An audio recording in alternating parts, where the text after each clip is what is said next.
It's that time again, Sunday. Can you believe it? It comes round so fast. 13 centigrade, which is 55 Fahrenheit, 88% humidity, and the pressure's quite high. It's 1025 millibars. We've had high pressure hanging over the country for some time now, which is rather nice, of course. Keeps the rain away. The flag's not doing anything, neither's the cherry tree. Oh well, apart from shedding more leaves. I hope you're well, been looking after yourselves. Anything exciting happened? Let me know, rants@protonmail.com. Let me know what you've been up to. Let me know what the weather's like where you are. I'd like to know what the weather's doing around the world. Right, without further ado, let's move on.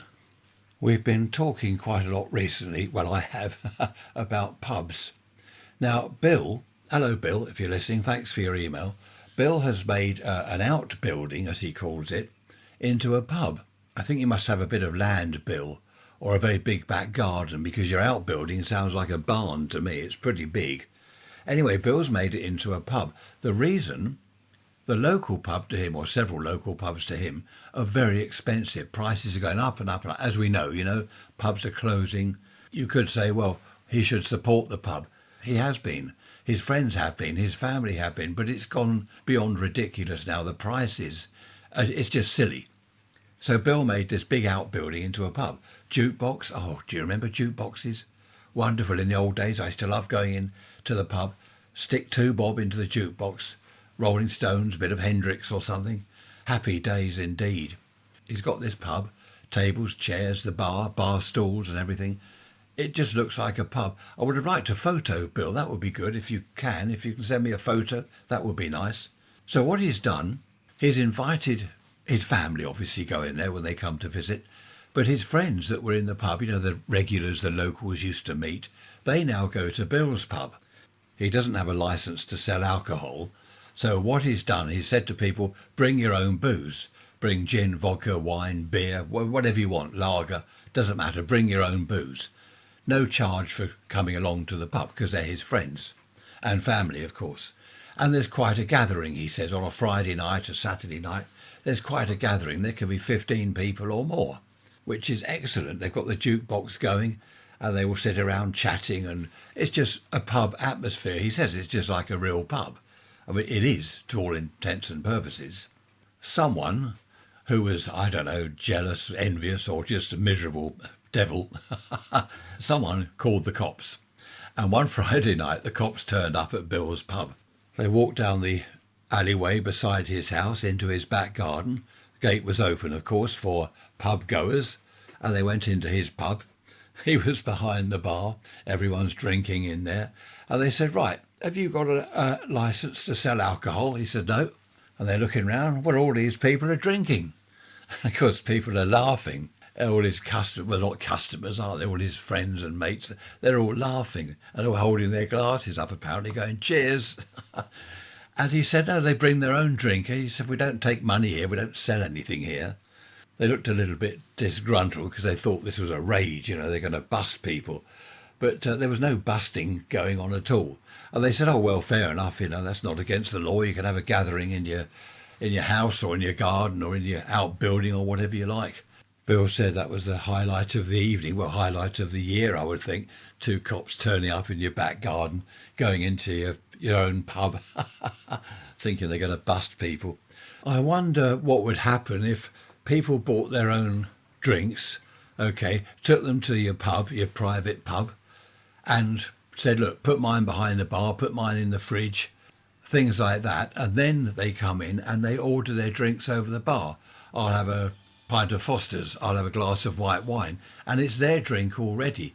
I suppose you might have a job proving that you're not taking money then.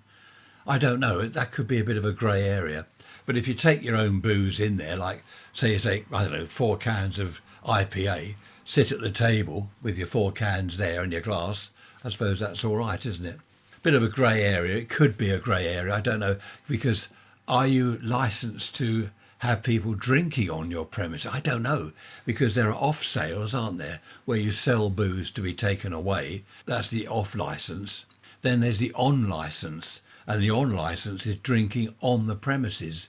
So even if you bring your own booze, do you have to have an on licence for people to drink it on your premise? I don't know. Any landlords, any pub landlords around?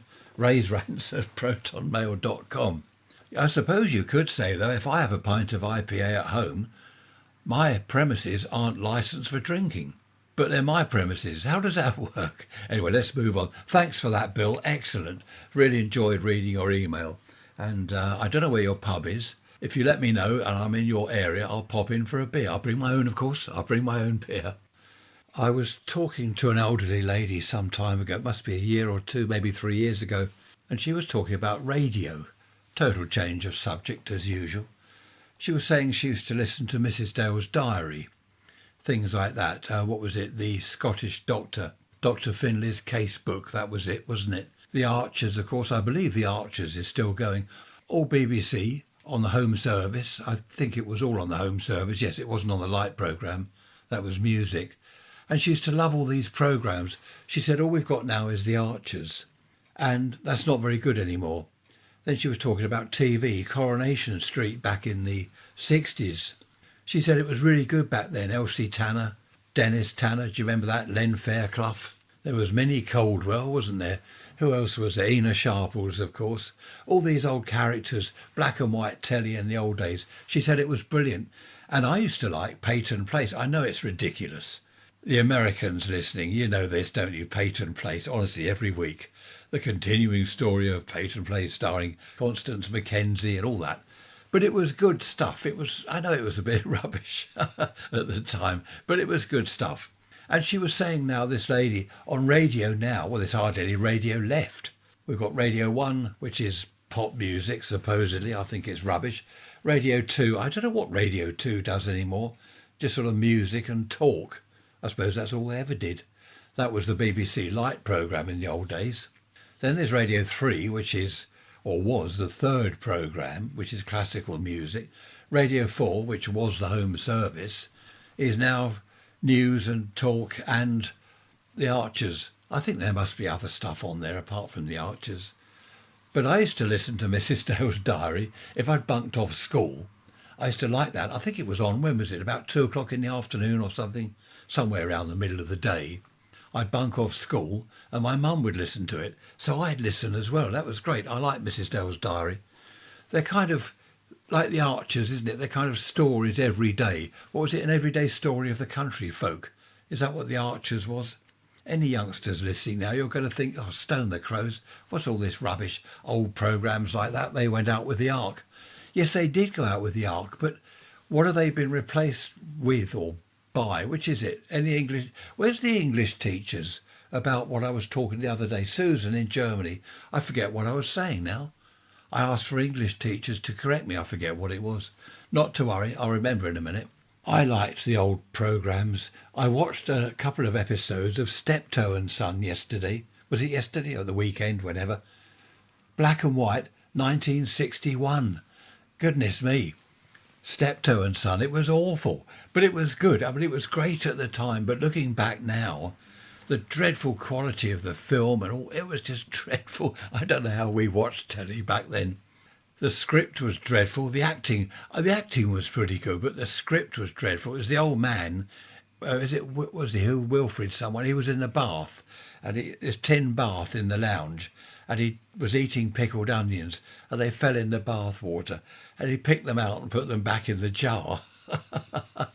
It was horrible. What did his son say? You dirty old man, or something like that. It was great. I mean, Trish just came into the room, frowned and walked out again. She doesn't like any of that. But of course, I'm older than Trish, so I do remember watching it myself. Harold, that was his son's name, was it? Harold?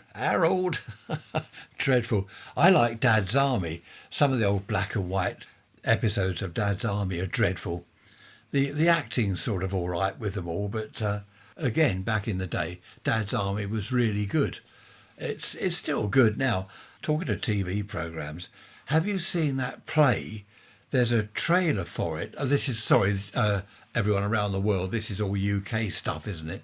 Sorry to leave you out for a minute, but you might find it interesting. I expect round the world you know about Fawlty Towers, don't you? John Cleese, Fawlty Towers, everyone knows that. I think it was sold all round the world, so you will know of it. What they have done now, they've made a stage play of Fawlty Towers.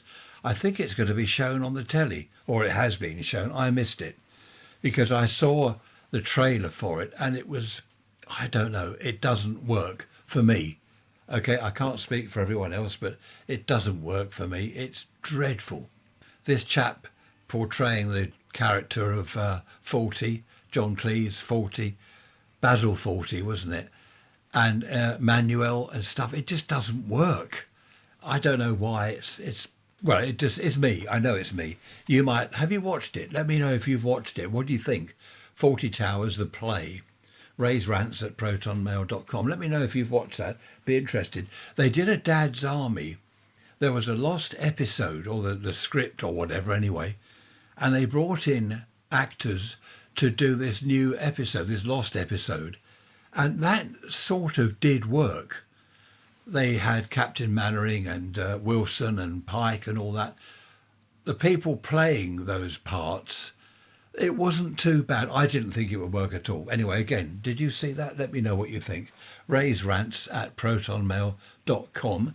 And, no, and isn't part of the email address. And the sky is blue. Look at that. It's lovely. Little bit of breeze from the east, but the sky is blue. Where are we? Oh, it's 11:30. I don't even know what day it is. Anyway, it's 11:30 on whatever day. Do you remember this business about what have I got in my hand? Well, I did a thing, was it last Wednesday, Sunday? Rob in Australia. I described a building and I said it's a big old building with arch-type windows looking over an airport by a river. He said, was it Winchester Cathedral that you had in your hand? No, Rob. Excellent. It wasn't Winchester Cathedral and it wasn't in my hand. Several people got it right. It was Lancing College. Lancing College, just east of Worthing. Between Worthing and Shoreham, if you want to look on the map. It's a public school, very posh, don't you know, and all that stuff. Cucumber sandwiches on the terrace. What? That's the building I was describing. Susan, nice to hear from you. She can see it from her kitchen window. There was Dave, he got it right. Simon, Jerry, Roy, Eric. Who else? Where's my list? Here we are. Brian, Paul. Mostly men have got that right. Don't the women look outwards, apart from Susan? So yes, Lancing College, that was, which is good. Of course, people abroad, as I said, you're not going to know, are you? You don't know Lancing College. You've never heard of it. I expect you're looking it up now on Google. So I've got another one. Not what have I got in my hand, but where am I? I shall play you the outside broadcast type recording. Hang on a sec. I'm on an island in the middle of a lake. Would you believe? I'm walking around the island actually, in the middle of a lake. Now I didn't get here by boat. So how did I get to the island? I'm a bit puffed out actually. I've just climbed a massive hill beside the lake. So I'm now on the island. I can see a little tea house, little cafe type place across the water there. There's a castle nearby, quite a big castle. Can't actually see it from the lake, but this is all part of the castle grounds, I believe. I'm not far from the sea, probably 5 miles from the sea, something like that. I'm now going to get back off the island towards the shore. So how do I do that? There's leaves everywhere here, autumn. So how am I going to get from the island back to the mainland, so to speak, without a boat, without swimming, without paddling or wading? How am I going to do it? What have I got in my hand? No, that's nothing to do with it. I've got nothing in my hand except my recorder. I shall let you ponder on that for a minute. So where was I? Not much of a clue really, is it? Just a island in the middle of a lake. But how did I get to the island? No, not helicopter. I wasn't dropped off by a drone. How did I get to the island? There'll be a video on raiserants.info, little video of walking around the island. Okay, so you get a little bit of a view of the lake. That might give you a clue. Have a look at raiserants.info. And thanks again for all the replies for last week's Lancing College. I know some of you, as I said, around the world, you won't have a clue what I'm talking about. But even so, it's a bit of fun, isn't it? Now heading back to the car. Chainsaws in the distance. Birds screaming. It's a lovely place, this. Okay, time for lunch, I think. Let's head home. Won't give away any more clues. You probably know where it is anyway. Right, what have I got next? I've got one here from Sarah. Hello, Sarah. She says, Ray, your toilet, when you pull the chain, does a bit of paper stay there just going round and round and round and round? That's a good question. I wonder why you asked that. That's odd. I know exactly what you mean. Yes, that does happen. One piece of paper just goes round and round and round. You gave your age away, Sarah, by saying when you pull the chain. The chain. Do you remember the chain with the old cistern up on the wall, about 7 feet up on the wall? That worked well for a good flush. It was like Niagara Falls. We had a toilet like that. We got downstairs toilet, which was an outside one, but it's now inside. Anyway, I won't go into that. But that had one up on the wall, which I ripped it all out because it was very old and it didn't work properly. But when it did work, it really was like Niagara Falls. But I know what you mean, Sarah. There we are. You've, I was going to say brightened things up a bit, or have you lowered the tone? Interesting. Anyone else? Anyone else have that one piece of paper that goes round and round and round and won't go away no matter how many times you flush the thing? That actually is another example of progress, or it's not progress really, is it? In the old days, the flush was brilliant when the cistern was up on the wall. These days, you've got this push button thing. Half the time it doesn't work. Oh, you've got it's in two halves, isn't it, the push button? Half is for a minor flush and then a full flush. I don't know why I'm talking about toilets. It's your fault, Sarah, getting me onto toilets. They're useless, aren't they, modern toilets? They really are useless. Anyway, thank you for that, Sarah. I'm going to move on now. Storylines. I was talking about Steptoe and that earlier. Steptoe and Son, the old programmes. I think people that write this stuff, the modern stuff, they run out of storylines. We watch Shakespeare and Hathaway, and some of them have got a bit silly. That happened with Midsummer Murders. I think they ran out of ideas and it becomes silly. What did we watch the other night? I can't remember what that was now, but that was silly. Oh, Harry, the detective, no, not detective, she's kind of sleuth. Harry Wilde, that was it. The last one of that was a bit silly. I think they ran out of ideas, which is a shame because the programme's good, the idea is good, but the storylines, they just seem to run out of it. The same thing happened with Murdoch Mysteries. We used to watch that, the Canadian programme, Murdoch Mysteries. That was brilliant. They ran out of ideas in the end. And the last episode we saw, there was a pig flying in an aeroplane. I don't know what a pig was doing flying in an aeroplane. And there were one or two other things that were just absolutely silly, and we stopped watching it in the end. If you remember the old programmes from the 60s, Z-Cars, for example, that was good, Z-Cars. Dixon of Dock Green, they did have different storylines. Some of them were a bit silly. Looking back, some of them were a bit silly. Have you watched Dial 999? That's an old black and white thing from the very early 60s, late 50s.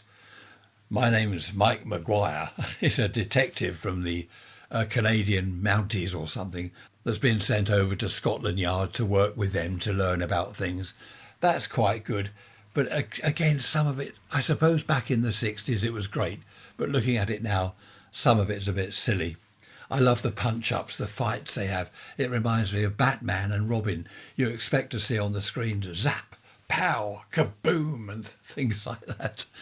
Some of the, they'll throw a punch that's meant to hit the chap's face. It's nowhere near him, and the chap falls back against the wall and collapses. It's all good, though. It's good fun. Another one I like is, Edgar Lustgarten. He does the programme. What's it called? I forget what London, isn't it? Scotland Yard, it's called. That's right, Scotland Yard. And they're showing you this black and white film, and this chap says, London. I like that. I love the old black and white stuff from the 50s, 60s, even the 40s. It's brilliant looking at the cars. I point them out to Trish. Look, Ford Anglia. There's a Hillman Hunter. There's a Morris 1000. There's an Austin Cambridge. all the old cars. And the police always use Wolseley cars. Remember the old Wolseley cars? The badge on the radiator, on the front of all the Wolseley cars, it said Wolseley and it lit up. When you put the side lights on, a little bulb in there that lit up.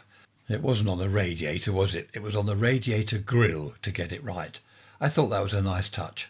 Bob, nice to hear from you. Bob's talking about conkers. Who remembers playing conkers?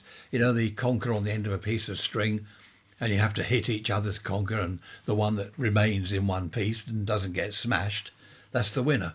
Well, conkers have been banned here from school because people had bruised wrists and things like that, and people couldn't cope with it. A little bit of pain. Oh dear, we better ban it. So that's the end of conkers. But Bob sent me this thing. There are worldwide conker contests and things. It's really good. Thanks for that, Bob. It's nice to know that conkers are still being played somewhere. I suppose banning them from school, I do remember one or two kids bashing people's heads with conkers. You have it on a piece of string, on a shoelace, they whiz it round and clout someone's head with it, which did do some damage actually. That wasn't very nice. There's always the odd idiot though, isn't there? But it's nice to know there's a conker, a competition or whatever it is. That thing about sewers, that's a note in the wrong place on my iPad. It says sewers.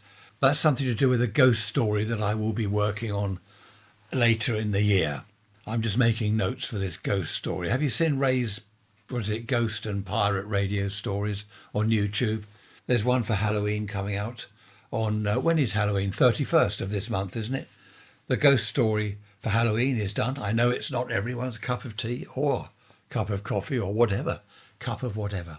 It's not everyone's thing, but a lot of people like the ghost stories. So I've been working on that. It's now finished, and that will be on Ray's, Ray's Ghost and Pirate Radio Stories or something, on YouTube. I was talking to an old boy the other day. I can say old boy because he's 10 years older than me. He's 84.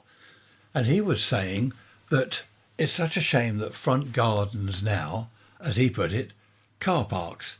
Ours is, we are guilty. We've paved over ours so we can get two cars on the front, what was the front garden. Now this old chap was saying it was lovely in the old days going around for a walk around the local streets looking at people's front gardens. We still do that. We wander around the local streets looking at people's front gardens. Some are dreadful, some are lovely, but most, well, I won't say most, that would be wrong, not most. A lot of them have been concreted over, paved over, these blocks they put down with cars on them. It's such a shame. I would love to have our garden as it used to be, with a lawn, borders, a circular border in the middle of the lawn, with roses or flowers or whatever, a little path from the front gate up to the front door, the way the house was when it was built back in 1922, I think. We've got a photo of a very old photo of the front, and there's the fence, the front gate, the garden. It's lovely. Now it's just paved and we've got our car dumped on it. Well, not dumped. Yes, it is. It's dumped on it. Everyone has. No, not everyone. I mustn't keep lying. Not everyone. Some people in the road have got nice front gardens. The trouble is there are, as this old chap was saying, so many cars now, so many cars. Whichever street you walk down, the side streets, all the lovely houses there, cars everywhere. You look out of your window, all you can see is a massive car park. It is a shame. But what can we do about it? As he was saying, there's nothing you can do. I agreed with him. It would be nice if we could go back to the old days and have a nice front garden, because that was, a lot of people, they were proud of that. I remember the bungalow we lived in, we moved there when I was 5. Our front garden, my father, it was beautiful. He made it lovely. He had a triangular border in the front lawn. The lawn was immaculate, like a bowling green. The triangular border, he'd put roses there. There were borders all around the outside with wallflowers and all these beautiful things. It really was a showpiece. And several people in the road used to comment, "Oh, lovely garden." I often heard them as they walked past, "Look at that garden, isn't that nice?" That's all gone now. Actually, we passed there the other day where I lived when I was 5 years old. I moved there when I was 5. I left there, I think we moved, I can't remember how old I was, into my teens. But we drove past there and the garden is still nice. Well, they've got a driveway and a garage, that's why, so they don't need to wreck the front garden. But of course we don't have a driveway or a garage, so we've had to wreck the front garden. But we have left a 3 foot wide border right down one side. That's where the cherry tree is, and ribes. We've got 2 ribes plants. We've got ferns and a camellia bush. You don't want to know all that, do you? Why am I telling you about the front garden? I'll have to put a picture of it on rants.info. And you won't go and look at that, will you? Because you're not interested. Look, blue sky. A little bit of blue sky up there. That's rather nice. I've gone on about people's front gardens in the past, haven't I? Trish and I often have a walk round the local streets, having a look at their gardens. I know I've moaned about that before, but there's nothing wrong with moaning again, is there? So what else is happening? What have I got on my list? Oh, there's something that several of you have been mentioning over the weeks and months, and that's bring back the high street. You know, the government and people, they're always on about reviving the high street because the shops have closed, everything's disappearing, and all we've got now are coffee shops and mobile phone shops. Derek, nice to hear from you. He says, let's bring back shops as they used to be. Let's have an ironmonger. Let's have a butcher's, a greengrocer's. He does go on to say that that's impossible because of supermarkets and the big DIY outlets and stuff like that. But the trouble also is with that, it's the shop rents, isn't it? I knew a chap that had a shop, and he used to say he worked from Monday to Friday to pay the rent, the insurance, the heating, the staff. Monday to Friday's takings paid for all that. What he took on a Saturday was his profit. And he said it's not worth it. You work 6 days a week for what? Just for one day's profit, which wasn't a great deal. So what is the point? Yeah, Derek, I mean, your idea is good, but people aren't going to go down the town, are they, to an ironmonger, for example, for a packet of screws or nails, when it's going to be half the price up at the big DIY outlet on the retail park or whatever it is. There's all this talk about reviving the high street. I don't think it's possible. I'm not being negative. I just don't see how it can be done. Shop rents are just so high, and insurance and everything else, electricity. People are saying again on the telly, electricity and gas in Britain, most expensive in the world. How could you pay that? How could you heat your shop with the most expensive electricity or gas in the world? You can't do it. The only way for a small business these days, in a shop, a little shop, the only way to be successful is if you own the shop, you own the freehold on the building. That way you've got no rent or mortgage payments, you don't owe the bank anything. That's the only way to do it. Otherwise you're just paying out all the time. The money you keep putting in your till, in one hand and out of the other. It's just not going to work. I don't know what's going to happen to the high street. It is such a shame. I was down there the other day. I don't go into town, as you know, but I did walk down there, and I thought, what a shame that everything has changed. I don't just mean the shops. Everything has changed so much. They've ripped out things and they've paved areas that look awful. They put up some kind of, I don't know what it was, triangular sunshade things on poles. Probably cost thousands of pounds, and it looked awful. Then they ripped those down. Then they did wiggly lines all over this parking area, or sort of turning circle area. Wiggly lines everywhere. What's that for? I think they're now doing away with that. Oh, they're doing, what is it they're putting in? They're putting in some sort of heat pump, heating for building. I don't know what they're doing. It's all a waste of money. And I just thought, walking around, I used to go down there when I was a kid, downtown, how it's changed. Not just the shops that have gone, but everything else has changed. There's still a grassed area called Liverpool Gardens with trees and that. That's sort of as it was. They haven't touched that, fortunately. But everything else, they've ripped out things. I don't know. What do you think on that? Raise rants at protonmail.com. When we went to Alton in Hampshire for our break the other day, that was quite nice. Alton itself is a nice town. Well, from what we saw of it, we only wandered around a little bit. But it was nice, full of shops, all different shops. That was interesting.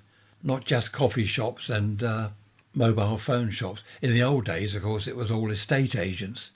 Are estate agents? Yes, there's still estate agents around. I think you call them real estate, don't you? Real estate agents in America. I'm going to have a break, drying up a bit here. I shall make a coffee and I shall be back in a nanosecond.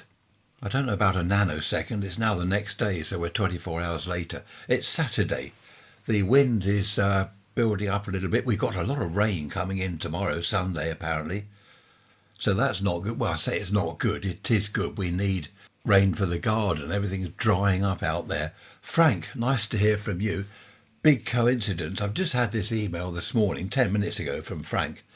And he's talking about paving over gardens and things, which I've been rambling on about, haven't I? He says, we've just moved into a house. It's an old house. He likes old houses. The front garden is all paved. Now, I was talking about this some time ago. Well, I'm always talking about it, aren't I? Frank remembers the episode where I was going on about it. He says, we're going to take up the paving and we're going to put a lawn back there as it should be. And I replied to the email quickly and just said, well, where are you going to park your car? He says, there's a separate drive and a garage. Why someone's paved over the lawn? He says, I just don't know. There's a drive and a garage for the car, so that's going to be fine. That's interesting, isn't it? Why pave over the lawn? He says the fence is there, the front fence, so it wasn't for car parking. It was just perhaps because they didn't want the lawn. And he says his back garden in this new house, well, second-hand old house. Can you call houses second-hand? I suppose you can. Pre-loved is the latest thing, isn't it? Pre-loved. He says the back garden, half of that's paved, so he's going to rip it all out, which is good. Excellent, Frank. Yes, we need more grass, don't we? Now, this has nothing to do with more grass or paving or anything. Over 2,000 Irish pubs have closed down since 2005. Almost 25% of the total number of pubs in Ireland have gone. Amazing. What is going on? People don't like pubs anymore. Well, I say people. Governments and councils and whoever they are don't like pubs. Thanks to Clive for sending me that little news snippet. Presumably it's true, Clive. Where'd you get it from? Read it in my paper, so it must be true. No, I don't know where you got that from, Clive, but I have heard something about that, actually, Irish pubs. I heard the other day about a couple of thousand or more closing down. One other snippet from Frank's email I almost forgot. He says, in years to come, 50 years' time, 100 years' time, what will people collect as antiques from our era now? So you can imagine an auction room in 100 years' time. Here we have a fine old vase from the year 2025. Who's going to start me off at £3,000? There are no fine old vases from 2025. Good point, Frank. That's interesting. Cars. Here we have a 2010 Vauxhall car. Who's going to start me at £5? No one wants it. There's nothing now being made, is there, that's going to be a collectible, a sought-after, valuable antique in, say, 50 or 100 years' time? That is a good point, Frank, actually. What are people going to look back on and wish they had? Oh, I wish I had one of those. Oh, my granddad told me about those back in the early 2000s. There won't be anything to look back on, will there? Have you any ideas? Raise rants at protonmail.com. What do you think? Are you collecting any? Youngsters, are you collecting anything? As we used to. Cigarette cards are now, some of them are quite valuable, from the 50s. Toys, games, corgi cars, dinky cars, all from the 50s, 60s. All very, very collectible and worth money now. Is there anything we're making these days that in 100 years' time is going to be valuable, sought after, and worth money? I doubt it very much. Let me know what you think. One of Trisha's friends came round the other day and she was saying that where she lives, not in my town, I won't say where, but where she lives, in her town, all the big houses have gone. And I said, this is what's happened in our town here. The big houses have gone, which is understandable. Who wants a kind of 8-bedroom house, a huge thing with a load of grounds, garden and all that, with servants' quarters sort of in the loft? That's where the servants sleep. Down in the basement is the kitchen. People don't want that anymore. So it is understandable. It's a shame they've been destroyed, though, because they are, well, they're part of our heritage, our culture, aren't they? Lovely old houses like that. Now, here's the thing. Trisha's friend was saying that they have been replaced with modern housing, fair enough, but the modern housing is dreadful. She said it looks awful. And it reminded me, we were coming back from Bognor or somewhere recently, and there's a new housing estate. We came over the brow of this sort of hill, not really a hill, a little incline. As we got to the top, we saw this new housing estate It looks like army barracks. Honestly, these boxes, they're like boxes with roofs. It's weird. They look awful. It's a new housing estate. We were saying it looks like either sort of prison accommodation or army barracks. I think that's the best description, army barracks. They look awful. I don't know who would want to live there. I don't know what gardens they've got because we only drove on the main road past this new estate, so we couldn't really see. But it's such a shame. It's one thing pulling down big old houses that have got character, a part of our heritage and everything. If you're going to replace them with something equally as nice, modern, yes, of course, but why not something equally as nice architecturally? There's a word. Is that a word? Architecturally. I've impressed myself. There's probably totally wrong. Probably pronounced it completely incorrectly, but not to worry, you know what I mean. It is a shame that everything that's being built these days is just horrible square boxes. No character, no style, nothing. There we are, no point in moaning about it. But I will. I had an email from a lady some time ago. She's up north somewhere. Where was it? Somewhere north of Birmingham, I believe. I forget where. And she was saying that there was an old air raid shelter in a park near where she lives, this sort of recreation ground. And the air raid shelter was quite safe. It was half underground, so you go down steps. Well, not the windows, the holes. The wind holes, which is where the word window comes from. Did you know that? Probably. Wind hole. They were just above the ground level. So you go down the steps, and when you stand up, you can look out of the wind holes at the park. And she said it's been there, obviously, since the war. She used to play there as a kid. Other kids play there. About 10 years ago, they destroyed it, whoever they are. Who are they? It's always they, isn't it? They destroyed it. The council, whoever. They destroyed it, bulldozed it all. And she said it's now a hole full of rubble, bricks and just rubble, which is more dangerous than the air raid shelter was. And it's been like that for 10 years. It's just been left. So they destroyed the whole thing, left this pile of rubble in this big hole, and it's been left for 10 years.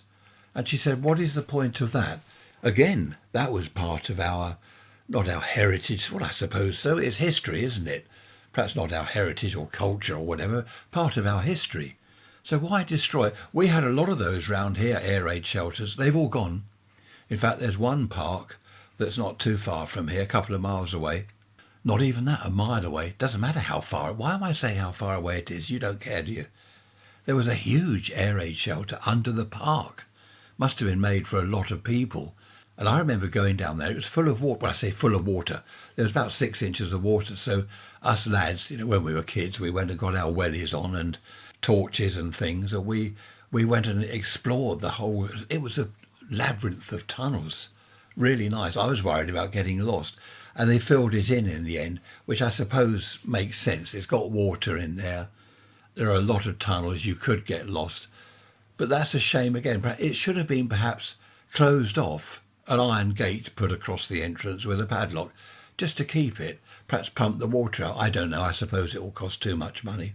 But there were lots of air raid shelters round here, especially in the woods, behind where I lived when I was a child, in the woods there. Right in the middle of the trees in the woods, there was this air raid shelter. Again, half underground and half above ground. I don't know why they did that. And that was great for playing in. We used to go and have camps in there and all sorts. It was really good fun. That's all disappeared. They, again, whoever they are, didn't just demolish the air raid shelter. They demolished the entire woodland. And it's now a concrete housing estate. Well, there's a surprise. You might be thinking, well, we don't want old air raid shelters. We don't want big old houses. We don't want this. We don't want that. We don't want the big lake in the park not too far from here. Used to be a huge lake there. We don't want that. It costs money to the upkeep and all the rest of it. It's got to be dredged and looked after. And people might go in there and drown and do silly things. OK, we get rid of everything. We're getting rid of our history.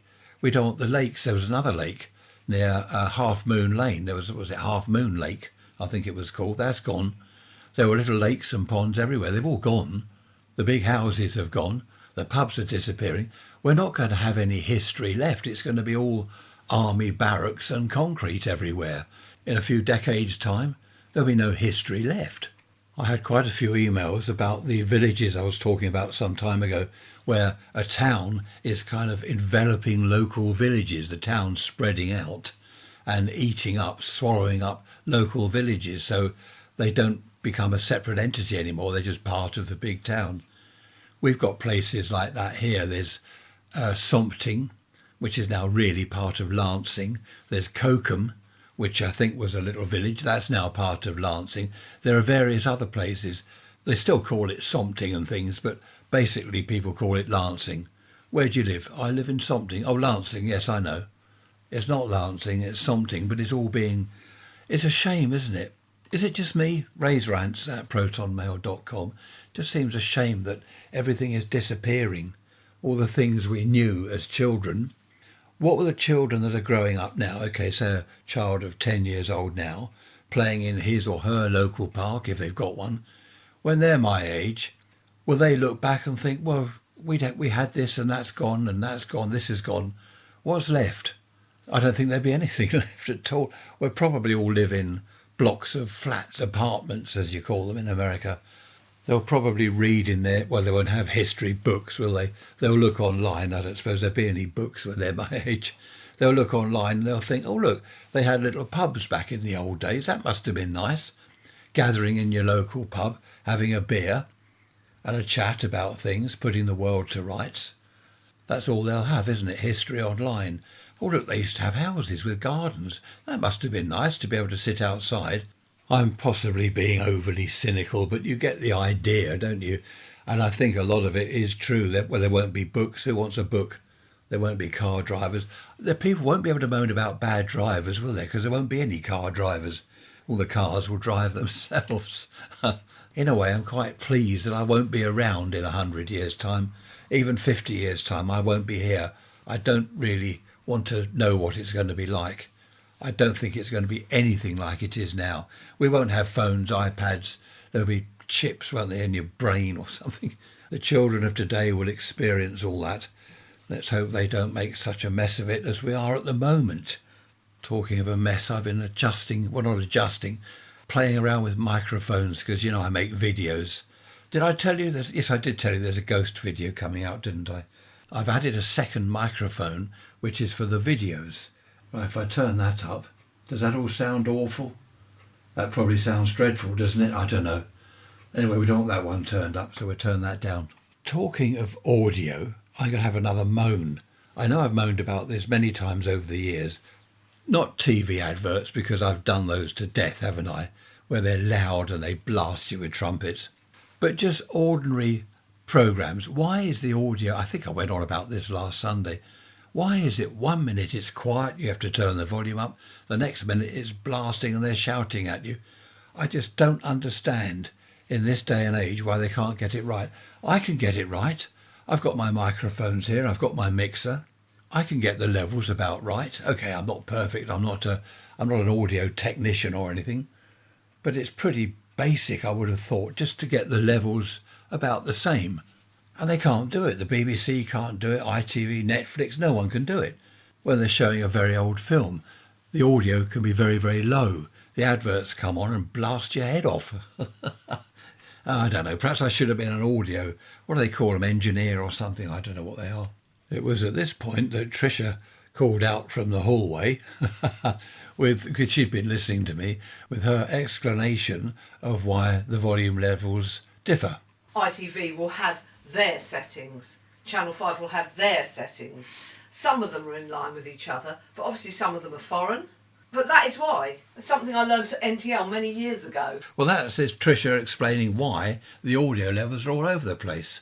She happened to be out in the hallway doing something and was listening to me making the recording. Now you're going to say, oh, her audio level wasn't the same as yours. No, well, it wouldn't be. She was out in the hall. So that's that. But she's probably got a point there. My point is, okay, if I'm the BBC, we've just had the news, right? So I fade out the newsreader and I'm going to bring in now a film. I would adjust the audio level for the film, even if the film is quiet from the old days, or if it's a loud film, I would adjust it. Anyway, we'll leave that there. I do remember my dad writing to the BBC, or was it the ITV, back in the 60s. He wrote to one of the companies saying then, why are the audio levels all over the place? And their reply, remember the letter, their reply was, they're not all over the place. Electrically, when you look at the VU meters and things, it is correct. Well, it might be correct on the meters, but it's not correct in my ear. Happy days. Complete change of subject. A friend of mine popped round yesterday. Hello, Roy. Do you listen to the podcast episodes? I think you do. Roy brought round a couple of oscilloscopes. Totally boring for all the listeners. You're not interested in that at all. I am. A couple of oscilloscopes that he didn't want. One's sort of okay and the other one is brilliant, except there's a knob missing. So I shall be playing with that today. We've got mother-in-law coming round for Saturday lunch, as she usually does. We've got black clouds coming over from the north. The wind now is from the east. What should we talk about next? What could I moan about? Any ideas? Oh, thanks. Who was it? Thanks, Ray, for your ideas. Yes, I've got those written down. I'm not going to start now because we're almost, we're 3/4 of the way through the episode, aren't we? I always welcome ideas, your emails and your messages. I do make a note of them. You might think, oh, well, I mentioned an idea about a year ago. Nothing ever happened. I suppose I can't fit them all in, but you never know. If you wait another year, you might hear your idea pop up. We were in a little tea room the other day, and I like listening to other people's conversations. Is that rude? I don't join in. I don't butt in. Some people do. I have known people at another table, they'll shout across, oh, that's not right. You've got that all wrong. Mind your own business. Push off. Get out of here. Shove off. People, honestly. Anyway, I was listening to this conversation going on, and they were talking about garages. What would you call them in America? Gas stations. Not so much gas stations, little garages. Some of them sold petrol. They did repairs. They were small back street places. There were places that you could buy petrol all over the town. Now we've got perhaps 3 or 4 places where you buy petrol or diesel. Back then, there were lots of little, like corner garages hidden away. And these people were saying, it sounded like one of them, their husband, owned one back in the old days. I was tempted to join in, but I thought, well, I better not. It's none of my business. It would be rude, wouldn't it? But I was listening, and it was quite interesting the way they were saying. One of them was saying that she used to help out at the garage, get the kids off to school and then go to the garage to help out. And she was saying about cleaning people's windscreens and checking the oil and the water, stuff like that. And I was just listening, thinking, this is lovely. This is what I'm always on about. These days, you go into a garage and someone on the speaker will say, pump number 5, you haven't pressed the green button. What? Pump number 5? Oh, that's me. I'm pump number 5. Oh, yes, I've got to press the green button. They shout over a loudspeaker at you. I remember we were in the Isle of Wight once getting petrol. I couldn't work the blasted petrol pump. I didn't know what I was doing. I think Trish had gone into the little garage shop to pay, left me to deal with it. I didn't know what I was doing. It said, do you want to pay by card or press this or press that? Anyway, the woman over the loudspeakers, not shouting at me, but saying, pump number 3. I'm looking, what number am I? Oh, I'm 3. Yeah, I'm waving at her. Yes. Press so-and-so. How do you want? Tricia came out. She said, get out of the way and let me do it. I don't like all that. I did like listening to these ladies, though, chatting about this garage in the old days. You didn't have to get out of your car. The chap would come out and he'd say, good morning, sir, and all this, good afternoon, sir. 2 gallons, please. 2 gallons. And that was about 17 and 6pence. And he'd do your petrol for you and clean the screen. Then he'd come back with your change. It was lovely. You wouldn't ask for, in the 60s, the 50s, you wouldn't ask for 2 gallons in America, would you? Not with a V8 or V12 engine in your car. Fill her up, right, that's 50 gallons. Because it was as cheap as water, wasn't it? Petrol out in the US still is, isn't it? Petrol here, I think, is the most expensive in the world. And gas and electricity. Don't talk about our water bill. Actually, I can't talk about our water bill. I forget. Trish said the other day, look at this. Our water bill has doubled since last year. Doubled. Not the amount of usage, the cost. We haven't doubled the amount we use.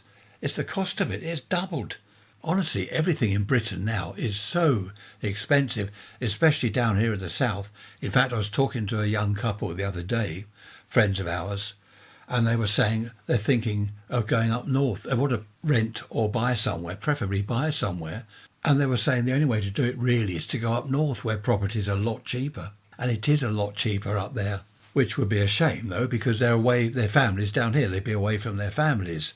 But what choice have they got? They can't buy property down here. You know, you need to rob Fort Knox to get even a deposit for a mortgage down here. It's just madness. I forget the figures of our water bill. That's why I said I can't talk about it. I forget the figures that she read out the letter. I'll have to have a look later, let you know, perhaps next Wednesday or something. Yes, it'll soon be Wednesday, won't it? Midweek message. Then another Sunday, the full hour again. And then we're going to have the clocks going back. Yes, they fall back, don't they, in the autumn. So we'll have the dark evenings, the dark mornings. But it'll soon be spring. I've still got some bulbs to plant. Tulips, crocus, what else, snowdrops.